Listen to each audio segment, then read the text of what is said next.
واللاتي يأتين الفاحشة من نسائكم فاستشهدوا عليهن 4 منكم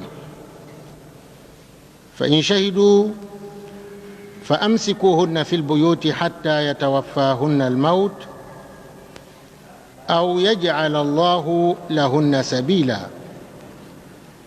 أنا أبنجينا شيء واللاتي يأتين الفاحشة من نسائكم ga waɗanda suke aikata alfasha daga cikin matayenku, ga waɗanda suke aikata aikin zina daga cikin matayenku. Idan an ce wance ta yi zina ko kuma wance da wane suka yi zina misali, fastashhidu alaihin, hukuncinsu shine ku nemi shaidu 4.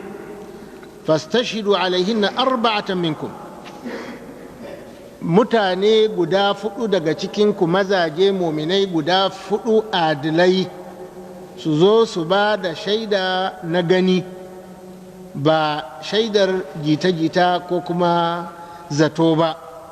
Kowa ya ce lalle na ga wane yana zina da wance, kamar yadda dai aka kwatanta cikin wasu riwayoyi, kalmirwadi fil mukhula.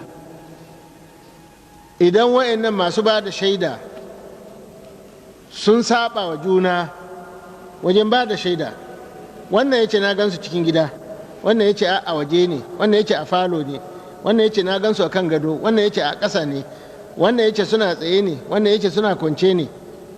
Ka gani wannan shaida ga baki ɗayanta duk ta tafi, wato ta zube. Za a ɗauki abin da suka yi ƙazaf ne, wato ƙazfu ne ga wa'annan bayan Allah. Saboda haka za a tsayar da hukuncin ƙazaf a kansu, za a yi musu bulala, kowane ɗaya bulala 80. Me yasa Ubangiji ya tsananta akan wannan matsala? Ubangiji yana so tarayyar jama'ar musulmi ya zama tarayya tsarkakakke, tarayya ne wanda aka gina shi a bisa kyakkyawar niyya, kyakkyawan zato. Jita-jita ba su da mahalli a cikin tarayya irin na musulmi.